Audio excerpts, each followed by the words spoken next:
All right, here we are with the Radical Rant Podcast for May the 22nd of 2019. I'm Adam, aka CSRadical, and welcome. I've been back on a bit of a month and a half long hiatus, and hoping to start things up here again. I'm going to talk about that right off the top here once I kind of get my quick introductions out of the way. So if you're new to the channel coming in here, welcome, obviously. Not sure how you found this one first, but hey, things are what they are. And then if you're somebody who's been on the channel here and there and on the blog page here and there, obviously you're thinking, man, like, where have you been? Well, there's a lot to that, and I'll get into that in a moment. But, this show is hopefully going to be what's consistent, and there's a lot of talking that needs to go with that. And like I said, I'll get into that shortly. But the idea of this show is literally just to promote all the positive things that are going on, and maybe if there are something that's worth my time that's talking of a bit of a negative stereotyping, then maybe we go with that route. But I'm trying to keep this one positive and just having fun, talking about stuff that I'm doing that I'm really enjoying, stuff in the news that's got me all hyped up, like anything like that. That's what I want to use here. So that's what the goal of this is, and this could be from gaming, sports, pro wrestling, anime, like anything that's really got my fancy, So I don't want to make this of just one thing, because I feel like I would be scrapped for time all the time if I'm just concentrating on, okay, this is just for gaming. If I do that, I'm not going to be able to talk about anything. Because, obviously, if you've been here before, the Saturday morning soapbox was going on for a bit and then it stopped. And one of the reasons is because there just wasn't news to talk about, at least nothing that had my interest going. So ideally, if I can separate all of this and be able to really expand and just take a good look at everything that I'm into, it's going to be a lot easier to go through for about an hour than it would normally be.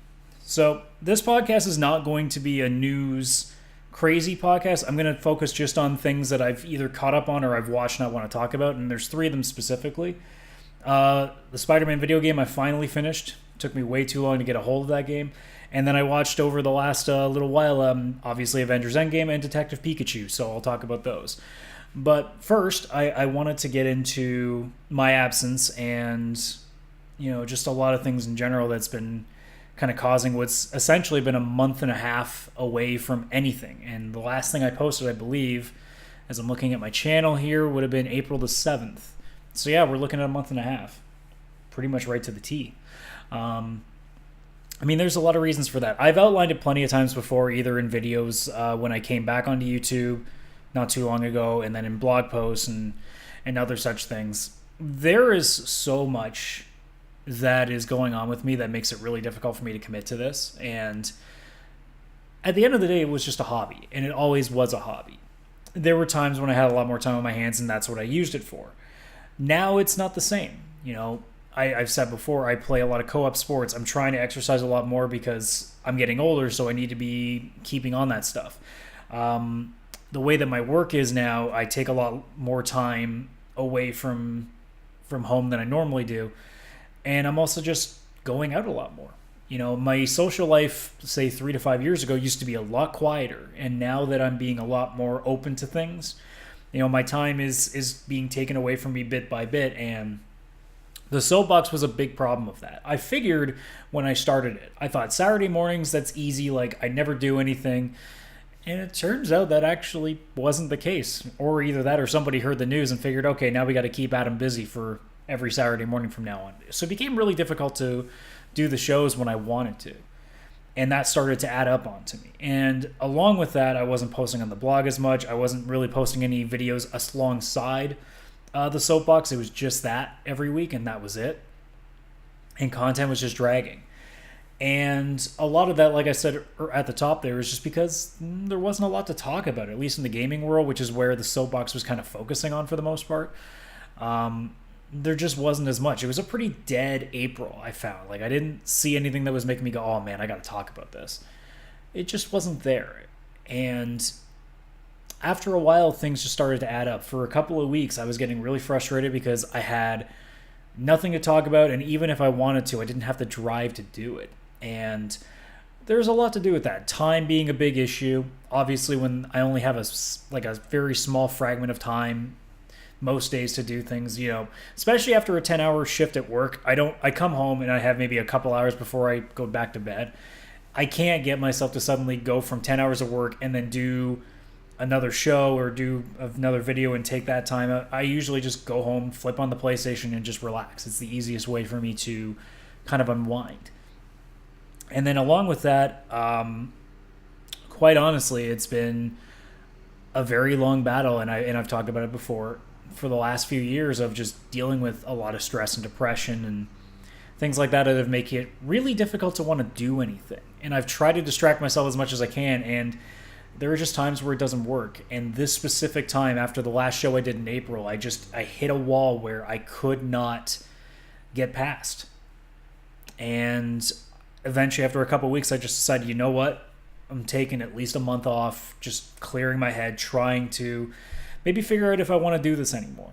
Because at the end of the day, like I said, it was just a hobby. It wasn't supposed to be a job. I'm not trying to be YouTube famous with this. I'm not trying to be Philip DeFranco. I'm not trying to be H3H3. Like, I'm not trying to be a big name. I'm literally just did this because podcasting and talking about stuff, it's just something I enjoyed doing.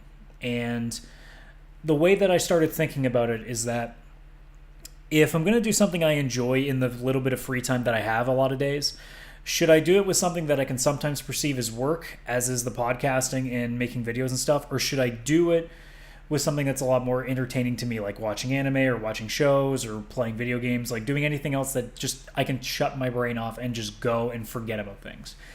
And for a while, I was coming to the conclusion that I was just going to stop doing this altogether.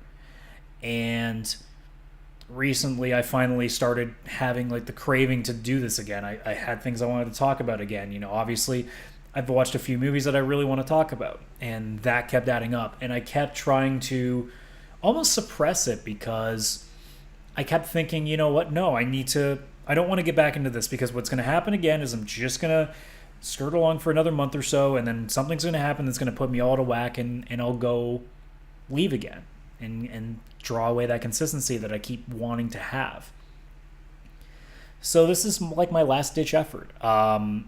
This is my one day off of work on the weekdays, where I normally try to do a little bit of like housework here and there and do my shopping for the week and try to do all this stuff. And I do have some time open, and I figure if there's any day that I can do this without having to worry about anybody interrupting me, because it's a Wednesday morning that I'm recording this. It's just shy of 11 o'clock right now.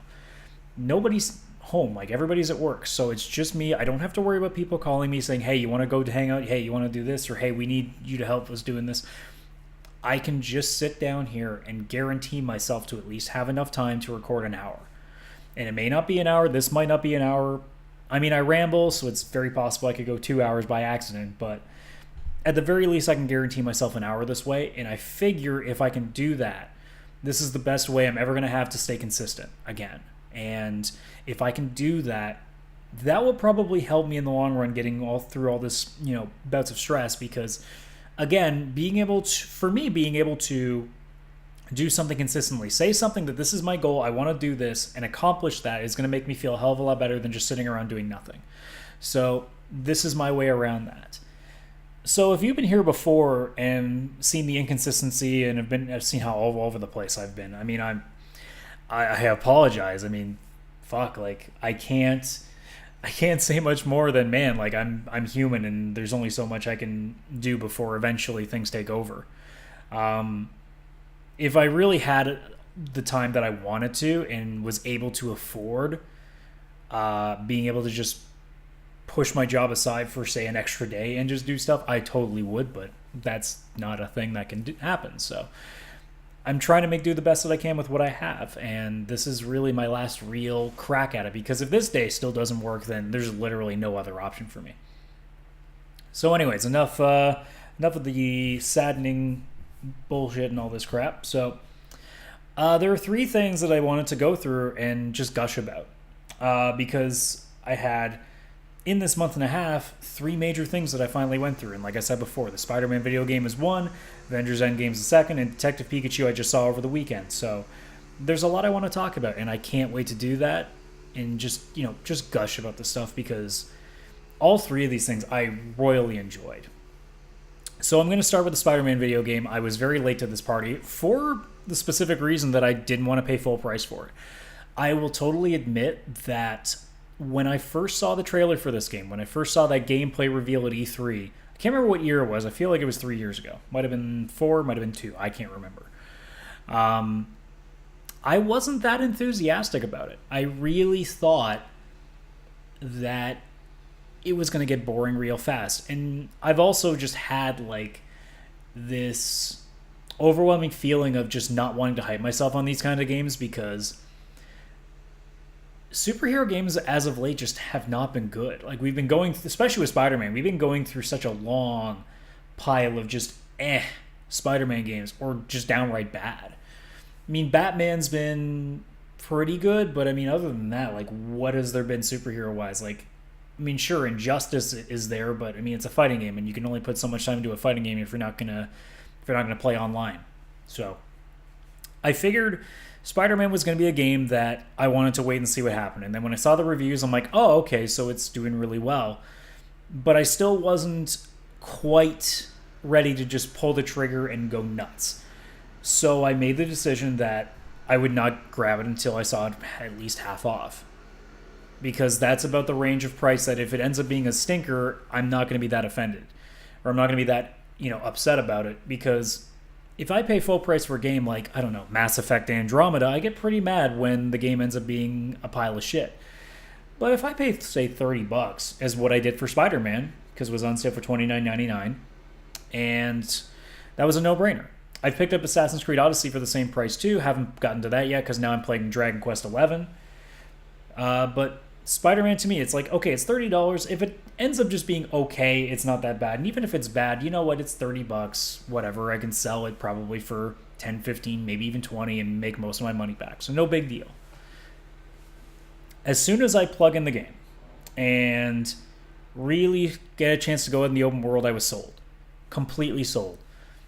I could literally just play the game and web sling for an hour and just be happy with it because I have not had that much fun just traversing an open world since probably Spider-Man 2, the old PlayStation 2 classic. It's been a long time since I've just had that much fun just frolicking around. I mean, I've had games like, say, Horizon Zero Dawn that have been fun to traverse and do stuff in, but in terms of the actual moving around from place to place, Spider-Man has probably become my favorite and probably the best at what it does. There is a fast travel system in that game, and unless it makes you use it, and I can't remember, I never used it. I never had a reason to use fast travel because it's a lot more fun, even if it's literally from one corner of the map to the other. It's a lot more fun web slinging all the way through there and going in between buildings and getting super high up in the air and diving right back down and doing crazy tricks and doing all this other stuff than it would be just to click a button and wait for 15 seconds. So just that alone, I was just over the moon with. The battle system, I will say, was fine. I found that I really had a hard time being able to multitask between using gadgets and just plain old fighting. I found like either I was doing one or the other. So there were times where I was definitely getting overwhelmed because I didn't really understand what I was supposed to be using until like the very end of the game. I wasn't really using gadgets that much, just out of like, I guess it was the same way with Batman with the Arkham games. I just never tended to use the gadgets. I just like beating the shit out of things and wasn't really focusing on that. The stealth stuff I ended up really doing a lot with. That was where I really started messing around with the gadgets and everything. But when it came to just fighting, I didn't really focus too hard on, shooting webs at people and using the spider drones or the web bombs and all the other things you can use. I didn't even use a couple of the gadgets, the concussive blasts and whatever the thing, I can't remember what it was called, but the ones that make people just levitate in the air.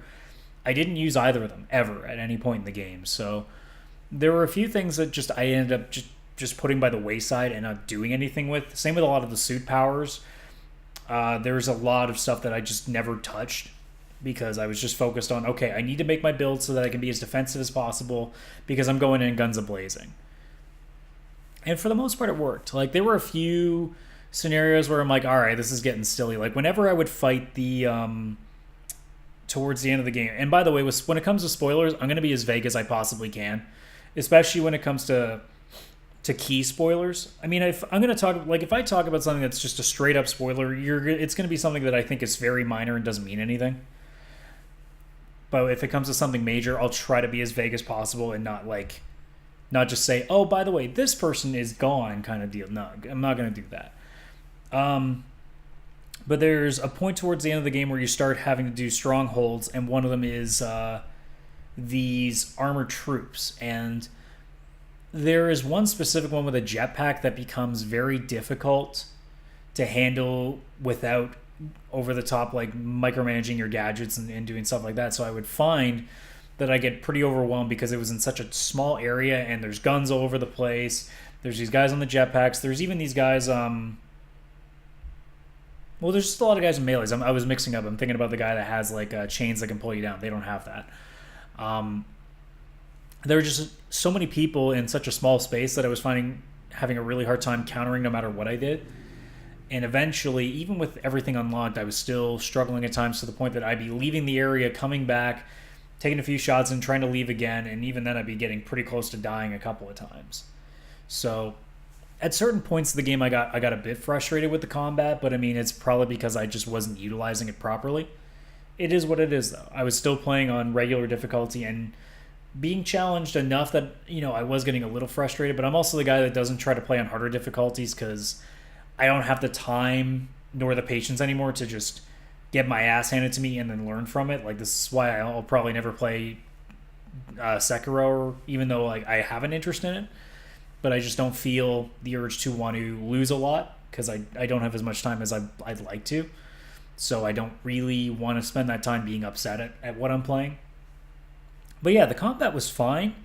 I want to say that I can't really say if it's bad or not because I don't feel like I was using it fully. So it might just be on me that it didn't end up working quite the way I wanted it to.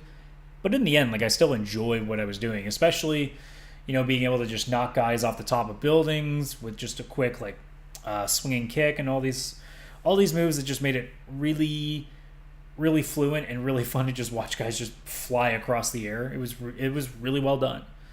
But what the game really excels at in the end of things is the story. And all my friends who haven't played it yet, actually, I think I might be the only one in my core group of friends that has.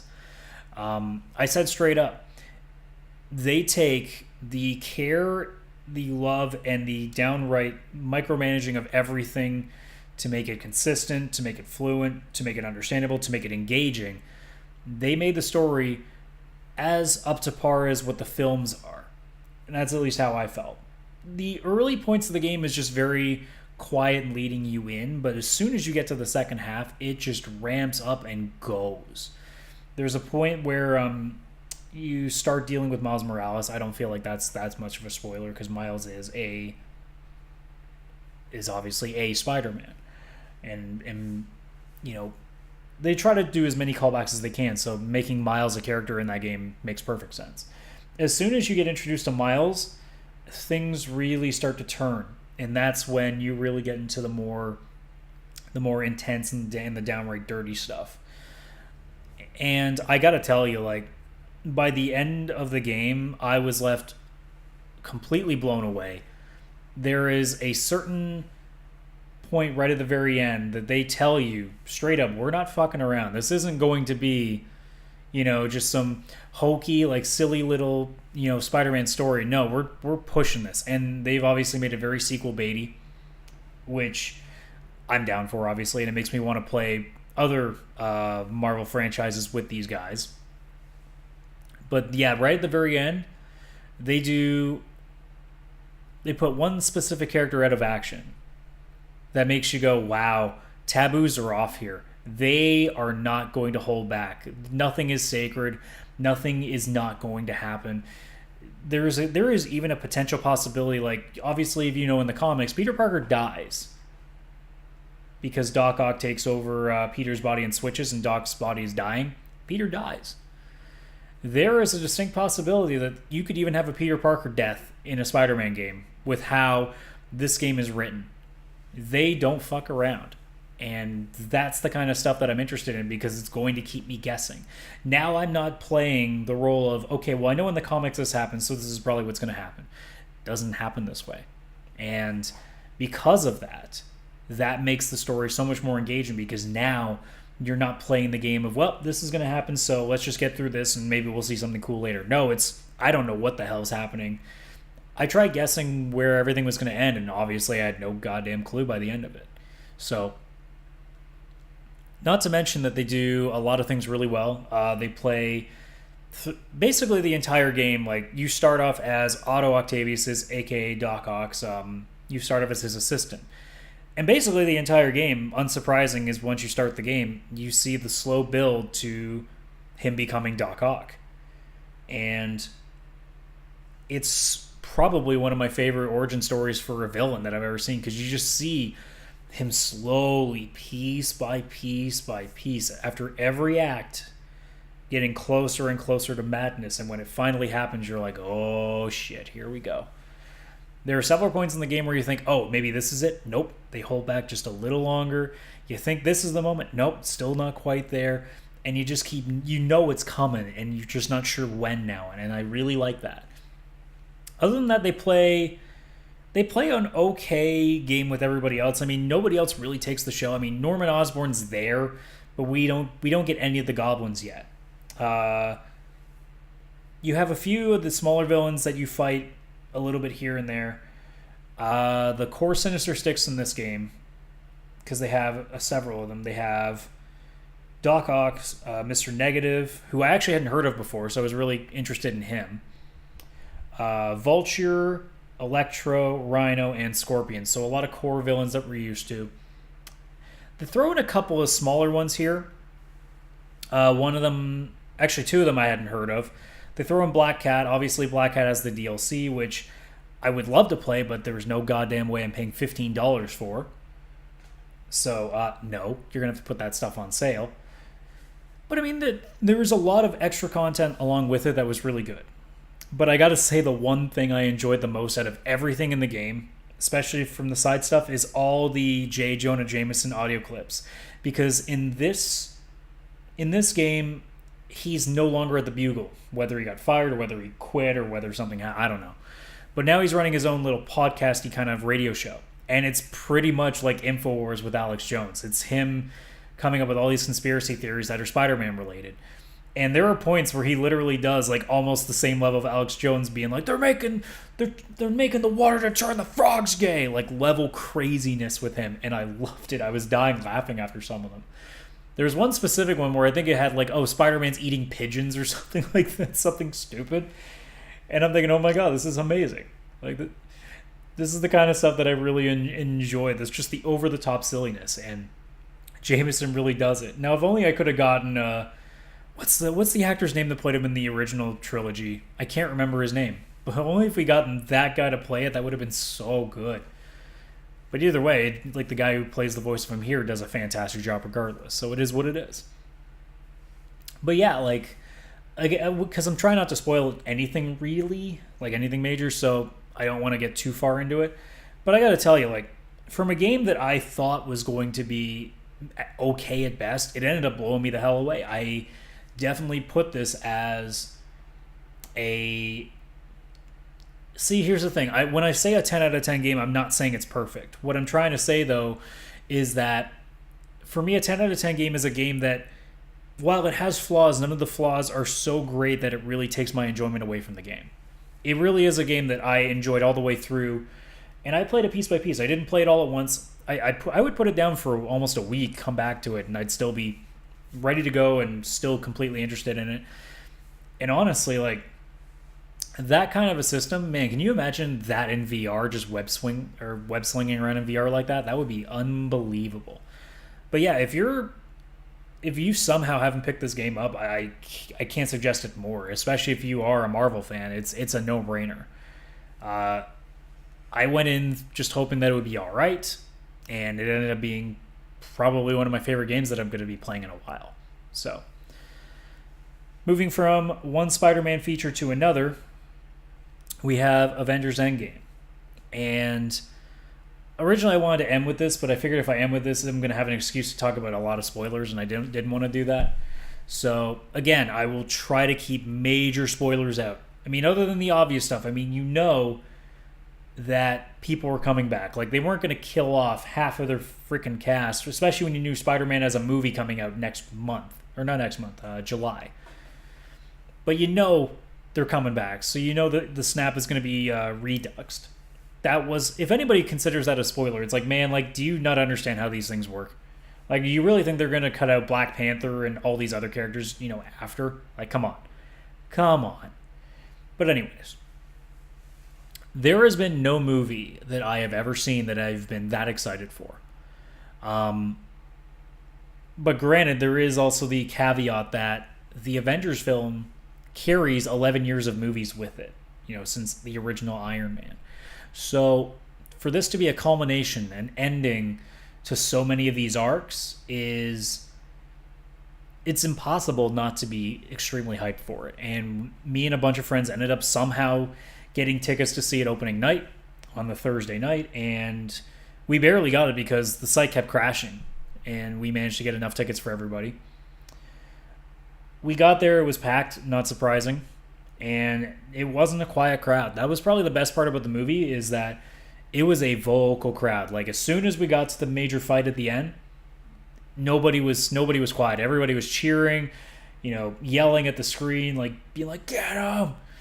There were certain points, especially where a certain character shows off his new weapon, where everybody was out of their chair just cheering. Like, that was the loudest pop of the night. There were other moments here and there that got a lot, but overall the first half was quiet as people were being like, all right, we're settling in.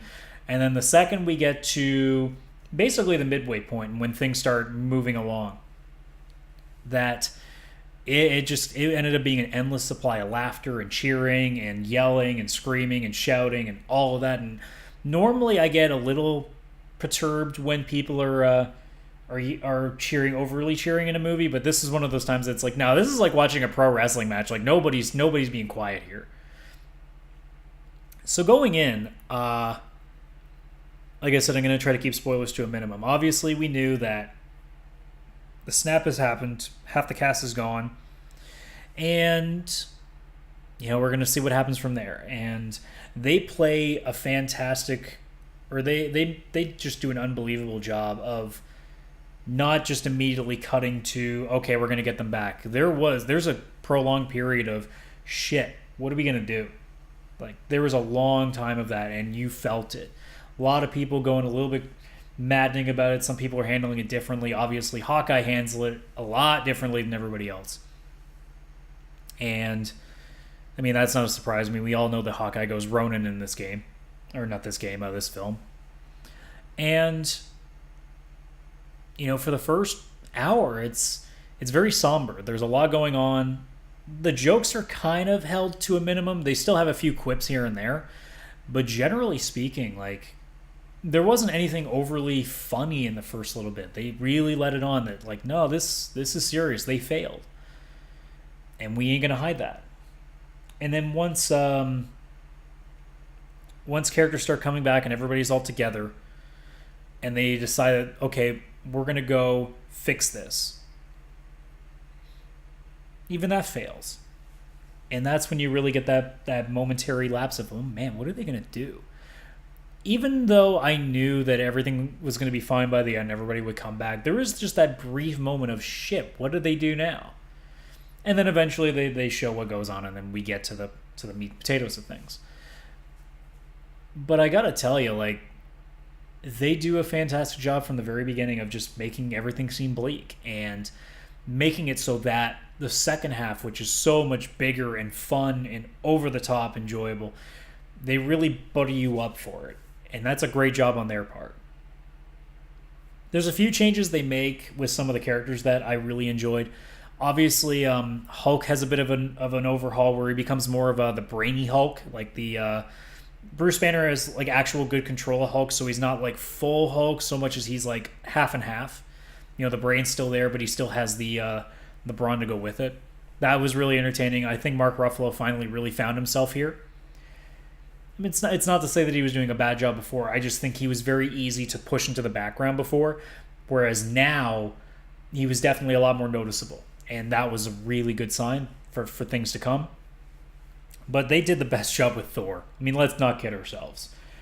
I don't want to spoil what happens with Thor, but goddamn, like, the dude would be proud.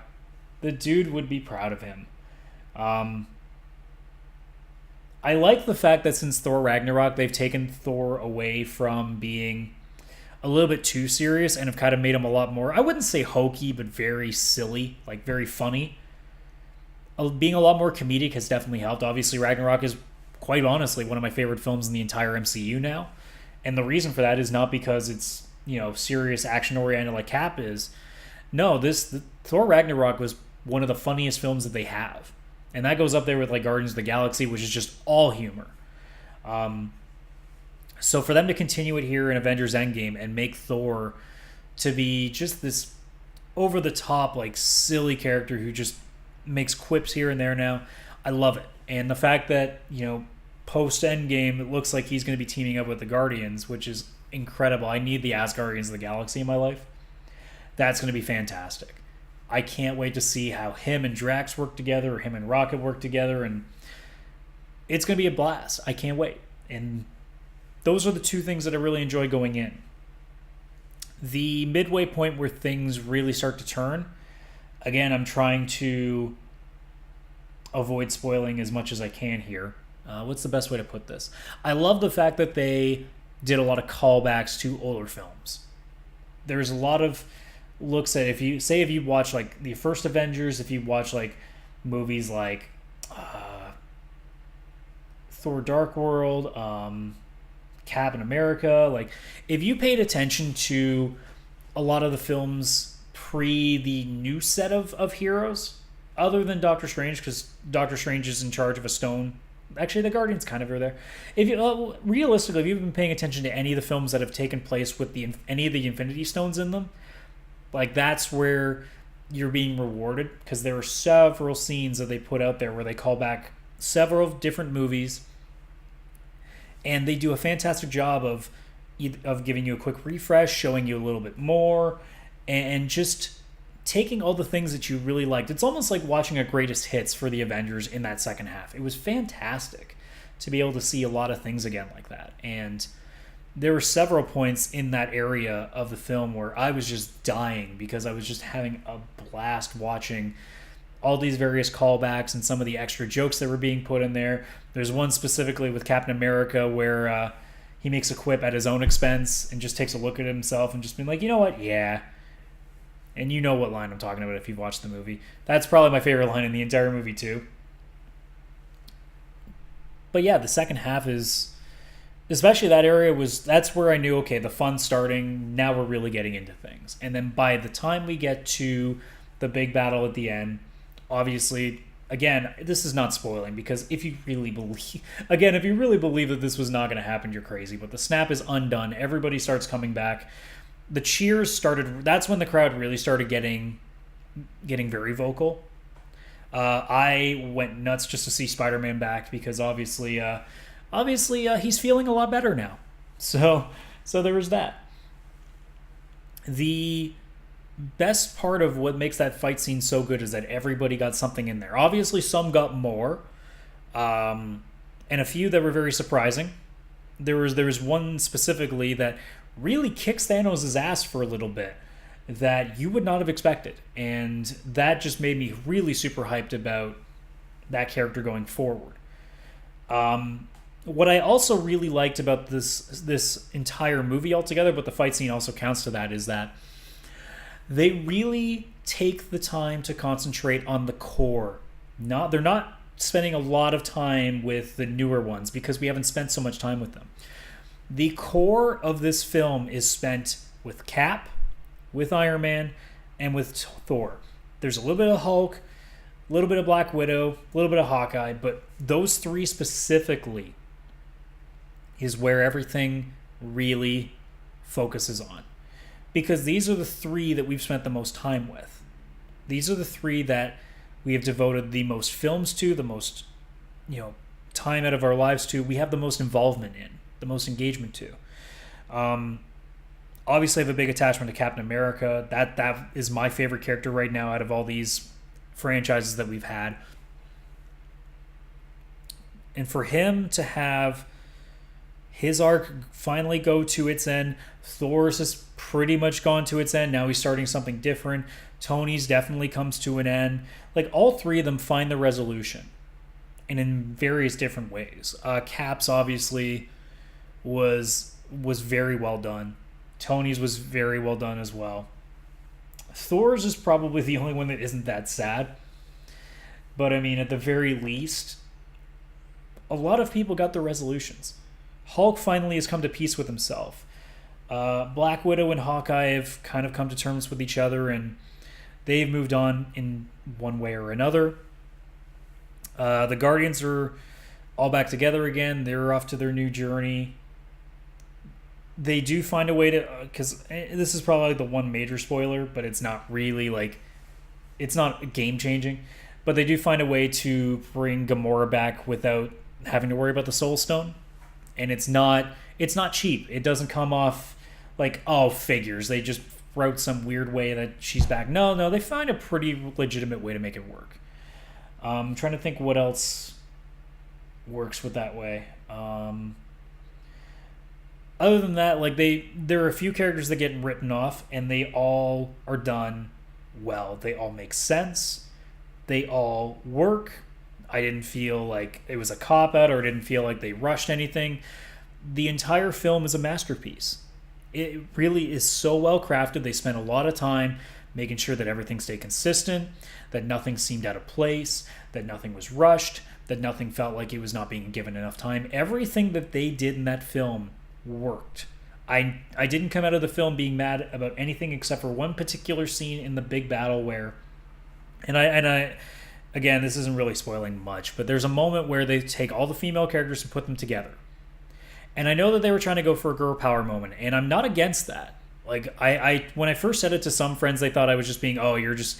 Because they know that I'm a bit anti-social justice. So they're figuring that, oh, you're just mad because they did a women thing. It's like, no. My problem was twofold. One, how is it that every girl was there? I think you could have justified the girl power thing if you just took a couple of the main ones. Like, if you had Captain Marvel in there with, say, a Scarlet Witch, with a Valkyrie, trying to think who... But if you took, like, maybe 3 to 5, and you took, like, what you would consider to be the biggest ones, like, I guess Gamora would be one, so, I mean, you're looking at your core, like, definitely the ones that people know the most of. But they threw everybody in there. They threw Shuri, and I can't remember what the other main girl from Black Panther is. They throw in Pepper Potts in her rescue form. Like, they throw everybody. And it comes off a little too hokey. Because, like I just said, how is it that every girl just happens to be there in the same spot? And my second part that I had a problem with is, like, really there isn't one guy that could help. Like, nobody else is around. That's where I got the feeling, I'm like, okay, you shoehorn this in a little too hard. I think you could make the case. They also call attention to it because the line is, she won't be alone. And then all the girls start showing up. That's when it came off to me as it being really fabricated. You could have done this moment without calling attention to it. Like, you could have just had Captain Marvel go down and they're like, what's she going to do? And then all of a sudden, here comes a few more of the girls and they just go fight. They don't do anything specific to call attention to it. There's no extra line that just says, hey, girl power. It's just they go and they kick ass. And you could have had that moment, which is what it kind of drives me a little crazy with this sort of thing, is like, I don't understand why it needs to be called to attention anymore. We obviously are in this phase where we are already past the girl power phase. Like, this is already here. We're here. We're already past it. So just go. And they will get, like, young girls will get their admiration from watching that scene because they'll see how badass they are. There's already a girl on her own that kicks the crap out of Thanos that you know is going to make a lot of girls be like, man, she was so badass. They do that already, and no attention is called to it. They don't do the same thing. So it drives me a little bit crazy that on one hand you can have that scene where one girl does a great job, and then you have to have a scene where you have to have everybody together and call attention to that one. Like, that tells me right there that somebody got their hands in a little too deep. and create a scene that didn't necessarily need to be there, or at least should have been altered so it wasn't so blatant. Because I am all for empowerment, but if you need to call attention to it that hard, it doesn't look legitimate anymore. It doesn't look real. It doesn't look like it has any substance. It looks like you're just shoehorning it in there, and that was the only thing I really had a problem with in the entire film. But yeah, by the end of it, everything is settled. I was blown away. I really do believe, and I had to make a caveat for this, I really do believe this is my favorite movie of all time. But it's almost unfair because Avengers Endgame has 11 years of films behind it. So what I do now is I try to say that Avengers Endgame is my favorite film of all time, but if you want to ask me what my favorite film that's a one-off, like that's just a solo film, there's nothing around it, Scott Pilgrim is still my favorite film in that regard. But when I say Avengers Endgame is my favorite film of all time, I'm not really saying that film on its own is my favorite. I'm saying the entire journey to get to that film is my favorite of all time. And I can't thank Marvel enough. I can't thank the Russo brothers enough for that film. I can't thank, everybody, whether it's the actors, actresses, all the way down to the film crews, for doing such an unbelievable job these past 11 years. There's been a couple of stinkers in the MCU, but nothing downright offensive. We're not talking like a Green Lantern here. We're talking just movies that are like, I can go without that one. But for the 11 years that we've been watching all these films, there have been so many 10 out of 10 films, so many 9 out of 10 films, that this entire journey has not only been worth it, but it far exceeded any expectations I had for it. And I couldn't be happier now that this specific set is over and we're going to start getting into the next generation. Obviously, Spider-Man's still going. There's going to be a Guardians 3. There's going to be a Doctor Strange 2, a Black Panther 2. I know they want to make a Shang-Chi, I believe, is because I've never heard of this character before. I know they want to make a film out of this one. There's definitely going to be a lot to take. And there's a lot to expand from. And now with them owning Fox and being able to have the license to use the X-Men down the road and potentially Deadpool, I would love to see that mixed in. But to be able to use a lot more, or Fantastic Four especially, now that I think about it, there is definitely a potential that MCU 2.0 can be not only just as good, but even better. Now, granted, if they bring everybody back again for another round, and I'm talking the characters, not the actors, because we know Chris Evans is wanting to be done from Captain America. Robert Downey Jr. is pretty much done with his character. And I don't know how many of the others are going to be not coming back after. I don't know if their contracts are up or if they've got a film left or if they're not planning on renewing. Maybe some will. I don't know. But there's so much to go from. And who knows? Maybe we find a better Captain America with the next person that decides to play it.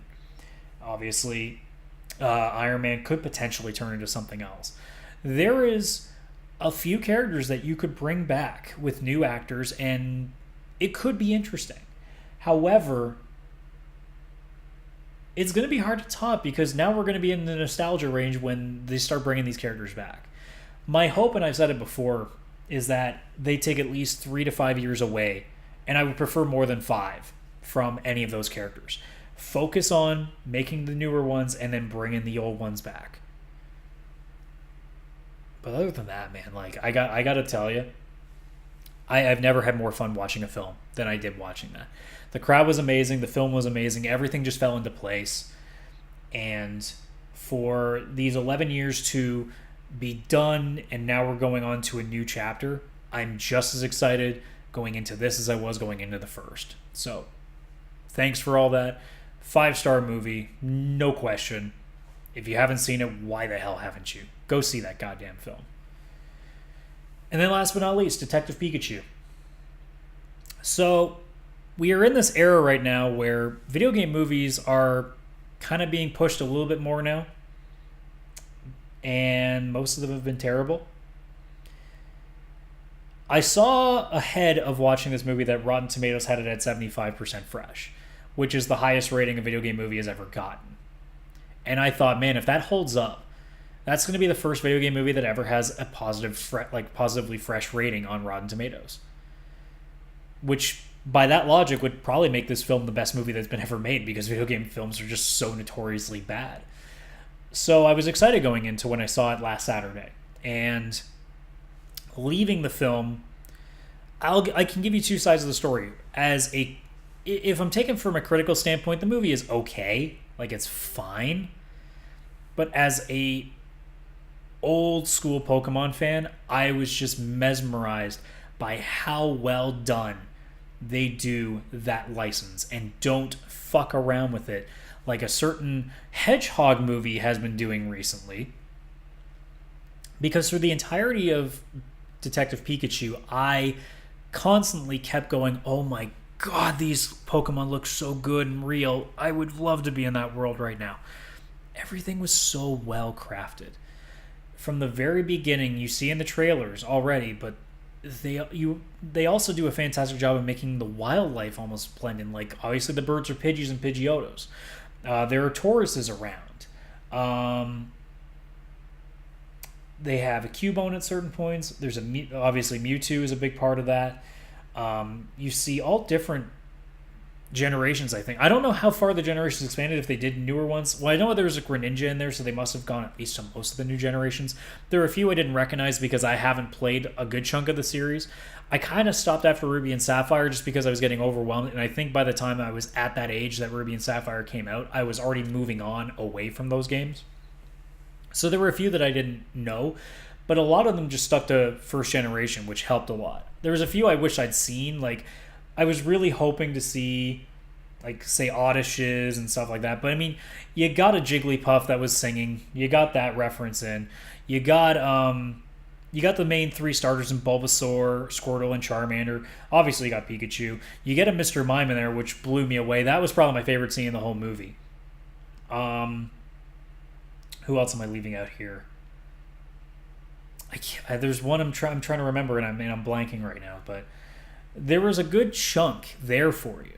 And if you were a Pokemon fan, especially an old school one, you got your money's worth just from that.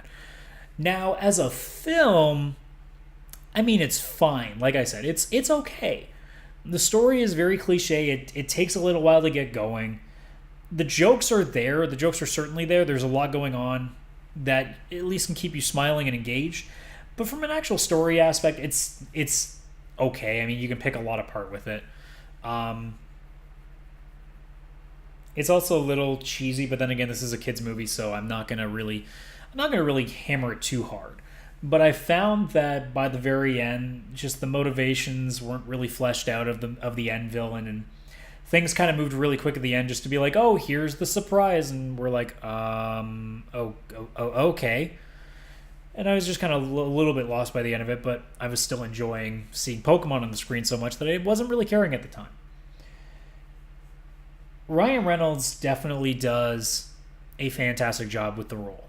That was the one thing I was worried about, is that it might come off a little too Deadpool-y. And I gotta tell you, it did, and I didn't care one bit. It was like PG Deadpool. Not even PG Deadpool. It was very like kid-friendly Deadpool. I did hear that apparently Ryan Reynolds said that they actually had enough material that they could make that film R-rated if they wanted to, which tells me, man, how many off-cut jokes was he making in the recording booth before that? Otherwise, nobody else really runs away with it. The main character really doesn't do much for me. The quote-unquote love interest really doesn't do anything for me. The taxi driver from Deadpool is there for like 2 minutes and is somewhat entertaining, but it isn't nearly as entertaining as he is in Deadpool. Bill Nighy plays a character in there, and he's all right, but again, like, nobody else really stands out. It's just Ryan Reynolds. The entire movie is basically him showing off. And I still enjoyed it, but I'm not going to sit here and tell you this is a perfect movie. If you wanted me to rate this on a proper star scale, I'd probably give it a 3.5, and that's the most I would ever give it, because there's a lot wrong with the movie. But from a pure enjoyment value, I was a 5 because I was just too busy. Like I said, now that I've thought about it critically, there's definitely a lot wrong with the movie. But during the time I was watching it, I didn't care. I was not paying attention to it. I was too busy being like, oh my god, look at how cute that Bulbasaur is. That's all I was doing. So, I mean, if you're curious, I would try to check it out in theaters before it goes away, unless you don't really want to pay the money. Like I use my scene points, so I went and saw it for free, so I didn't care. But if you want to wait till it say comes out on Netflix or whatever it ends up being out on, then do that if you want. I think but it's definitely worth a watch at some point. This isn't a movie you want to skip, especially if you're a Pokemon fan. This is not a skip movie. You might not be blown away by it by the time you really take a critical look at it, but from a pure nostalgia and fan service aspect, it does that in spades, and that's what's really important to me at this point. So yeah, that's the three things I wanted to talk about. I don't really have much else to say because I only had the idea to boot this back up on Monday, so I've only had a couple of days to really sit on this. So I haven't really found any news to talk about, and I don't really want to rehash too much. So I think we're just going to end it there. So thanks for listening, guys. I'm hoping to have this up. I'm hoping this is up Wednesday night before I get out of here. But the plan is to do this every Wednesday. That's the hope, and it's one of those things where it's like, if this doesn't work, then I don't know what to do unless I win the freaking lottery and have all the time that I can play with. Because right now, time's a bit of an issue. But we'll see what we can do to make it work. And like I said, I hope to do a little more positive things around here, because I found that, and I didn't talk about this at the beginning, this is definitely where it's going to end. I found that I was really struggling to also want to do the soapbox and stuff like that, is because I was always talking about things that were a lot more on the negative side. It probably isn't any secret that if you spend a lot of time in the negative, it's going to be really hard to want to keep looking at things. And I think a large part of why I've been as stressed as I've been is because even in the time that I've taken away from the things that are making me feel negative, I'm just looking at more things that are just going to do the exact same thing. I'm trying to stay away from a lot of the social justice stuff, not even because it's negative anymore, so much as it's the same old shit now, and it's just silly. If I ever talk about those kind of issues here on the show, it will be because it's something that's actually affecting things in a much bigger manner. But if it's just a small thing like, oh, so-and-so said something about the dead or alive girls in their bikinis, it'd be like, okay, I can't anymore. It's stupid. I shouldn't have to explain that any further. But otherwise, I want to keep this podcast as positive as I possibly can. I don't want to spend time talking about all the controversies and all the stupid tweets that people are making and all this bullshit. I want to talk about the stories that are keeping me interested. I want to talk about the things I'm either playing or watching that are being really interesting. That's what I want to focus on. I don't want to spend it on things that are going to make me mad, because what are the chances I'm going to want to keep doing it then?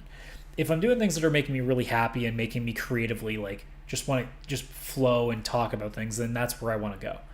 So that's the plan. And that's what the Radical Rant Podcast should be for at least the foreseeable future. So, with that being said, thanks for listening once again. See you guys next week. Crossing my fingers on that one. Enjoy the rest of your week, and I will see you next time.